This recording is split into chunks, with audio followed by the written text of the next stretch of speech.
नमस्कार, आप देख रहे हैं भारत टाइम्स न्यूज और मैं हूं आपके साथ कंचन। रामपुर सपा प्रत्याशी आसिम राजा ने प्रेस कॉन्फ्रेंस कर कहा कि विधानसभा 37 का उपचुनाव का पूर्ण रूप से बहिष्कार करते हुए दोबारा चुनाव कराने की चुनाव आयोग को लेटर लिखकर मांग की है और मतगणना को रद्द करने की मांग की गई है। रामपुर जिले में 5 दिसंबर को मतदान के दौरान पुलिस की गुंडागर्दी इतनी थी कि वोटरों को लाठी डंडों से पीटा, मारा, हाथ तोड़ दिए गए। जुल्म इतना किया कि आज तक कभी ऐसा नहीं हुआ। काला इतिहास रच दिया गया है। पुलिस वाले खुला तमंचा लहराते हुए वोटरों को डराते हुए साफ वीडियो में देखे जा रहे हैं। भाई 5 दिसंबर 2022 को यहाँ विधानसभा का उपचुनाव हुआ और उपचुनाव में जो कुछ हुआ शायद आप लोगों ने भी अपनी आंखों से देखा होगा और कैमरे में कैद भी किया है। जिस तरह से सोशल मीडिया में वीडियो वायरल हो रही हैं, लोगों के साथ जो सलूक हुआ, उनके हाथ पैर तोड़े गए, कितने लोग अस्पतालों में हैं, कितने लोग ज़िंदगी भर के लिए अपाहज हो चुके हैं। मुस्लिम औरतों के साथ जो बदसलूकी की गई और पूरे शहर में जिस तरह मुसलमानों के वोटों पर डाका डाला गया, पर्चियाँ फाड़कर बूथों के अंदर जाने से रोका गया, मतदाताओं के पोलिंग स्टेशन तक पहुंचने के तमाम रास्तों पर बैरिकेडिंग लगा दी गई, पुलिस पिकेट खड़ी कर दी गई। ऐसा खौफनाक मंजर, ऐसी बर्बरता, ऐसी इंसानियत दुश्मन हरकतें और प्रशासन की अपने ही शहर के शहरियों और मुसलमानों के साथ इतनी नफ़रत शायद तारीख़ ने कभी नहीं देखी होगी। सोशल मीडिया में तमाम चीज़ें वायरल हो रही हैं, लोगों ने उसकी वीडियो बनाई हैं। बहुत सी वीडियो अभी लोगों ने लोड भी नहीं की हैं, अभी उसको सामने लाई भी नहीं हैं, बराबर आ रही हैं। वो ख़ुद पूरी कहानी बयान करती हैं, किस तरह लाठी डंडे लेके पीछे भाग रहे हैं पुलिस वाले, घरों में जाकर मार रहे हैं, घरों से निकलने नहीं दे रहे हैं, गलियों पर कब्ज़ा कर रखा है। यही नतीजा है कि नगर के अंदर जहां 2,15,000 मतदाता हैं, 251 बूथों के अंदर पुराने शहर में, और उसमें 80-82% से भी ज़्यादा मुस्लिम आबादी है, वहाँ मात्र 50,000 वोट पड़े हैं, जो 22% उनको वोट डाला है। और वो भी वो रामपुर के जयाले हैं, बहादुर लोग हैं, जो तमाम बुरे हालात के बावजूद, लाठियाँ खाने के बावजूद वोट डालने में कामयाब हो गए और एक वोटर को एक वोट डालने के लिए 4-4 बार, अपने 6-6 बार अपने मतदान स्थल तक जाना पड़ा, क्योंकि पुलिस ने कोई रास्ता ही नहीं छोड़ा था। अत्याचार की ऐसी घिनौनी दास्तान रामपुर में लिखी गई है कि जिसकी मिसाल दुनिया में नहीं मिल सकती। एक रणनीति के तहत काम किया। लोकसभा के विधानसभा उपचुनाव में भी वोट नहीं डालने दिए थे। इन्होंने रणनीति ये बनाई थी कि मुस्लिम क्षेत्र के वोटों को और कम करना है, बीजेपी के वोटों के क्षेत्र को और बढ़ाना है।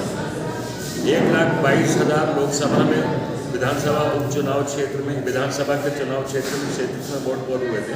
1,22,000, 54,000 वोट पोल हुए थे पुराने नगर के 251 बूथों के मुस्लिम क्षेत्रों का, जहां बहुमत है, और 70,000 वोट हुए थे उसके बाहर, बल्कि 68,000 वोट हुए।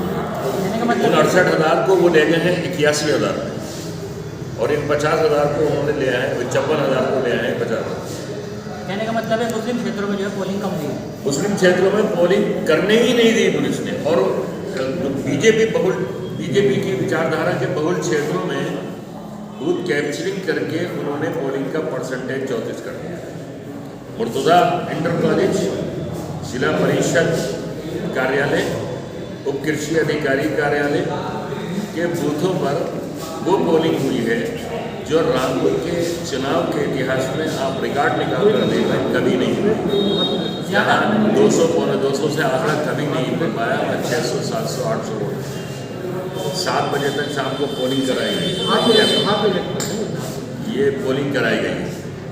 ज्वाला नगर के बूथों को कैप्चर किया गया, क्योंकि हमारे बस्ते हटा दिए गए, झंडों को भगा दिया गया, तो वोट की गई। में यहाँ दोबारा चुनाव कराया जाए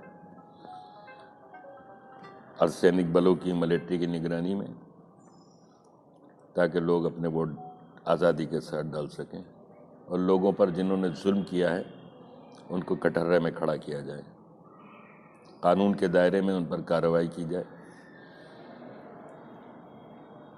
चुनाव प्रक्रिया में हमने संविधान का और अपने नागरिक अधिकारों का सम्मान करते हुए भाग लिया है।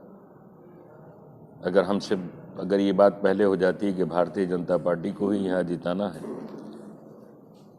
तो जाहिर है चुनाव प्रक्रिया में कोई भी भाग नहीं लेता, आप जीत का सर्टिफिकेट दे देते। लेकिन हमने भाग लिया है, कल को मतगणना है। अगर चुनाव आयोग हमारी शिकायत, हमें उम्मीद है कि चुनाव आयोग हमारी शिकायत पर गौर करेगा और कल की मतगणना रोक देगा, वरना हम चुनाव प्रक्रिया में जिस तरह भाग ले रहे हैं हम उसके भागी बनेंगे। लेकिन रामपुर का इतिहास ये बताता है कि ये सीट कभी भारतीय जनता पार्टी जीत ही नहीं सकती अगर बेईमानी के साथ, अत्याचार के साथ, लोगों को वोट के हक से महरूम करने के साथ, लोगों को घरों में कैद करके इलेक्शन कराने की नीयत करके, लोगों की हाथ पैर टांगे 10 और 12% थे, दूसरी तरफ पोलिंग 50, 60, 70 और 80% है। खुली हुई बूथ कैप्चरिंग है। ज़िला पंचायत के मतदान केंद्र पर शाम को 7 बजे हमने खुद भी बूथ कैप्चरिंग पकड़ी है। एडीएम शाक्य जी वहाँ मौजूद थे, मौके पर पकड़ी है। और वोटर लाइन में खड़े हुए एक शख्स से हमने पूछा कहाँ के रहते हो, तो बताया ज्वाला नगर के, ज्वाला नगर में रहते हैं। और वो मतदान ज्वाला नगर का नहीं था, वो मतदान आवास विकास कॉलोनी वीआईपी कॉलोनी का था। ज्वाला नगर उप कृषि निदेशक के कार्यालय का मतदान केंद्र, मुर्तज़ा उच्चतर माध्यमिक विद्यालय और ज्वाला नगर के बहुत से बूथों पर वो पोलिंग हुई है जो रामपुर के चुनाव के इतिहास में कभी नहीं हुई। ज़िला परिषद के मतदान केंद्रों पर मुर्तज़ा स्कूल में कृषि अधिकारी के कार्यालय में जो बूथ है, इन बूथों पर जो वीआईपी एरिया के हैं, सिविल लाइंस के हैं, इतिहास निकाल के देखिए कभी पोलिंग इतनी नहीं हुई जितनी इस बार बूथ कैप्चरिंग करके वहाँ हुई है। प्रमाण है कि वो बूथ कैप्चरिंग है। हमने सारी शिकायत की हैं और चुनाव आयोग से ये डिमांड की है कि मतगणना को रोक दिया जाए।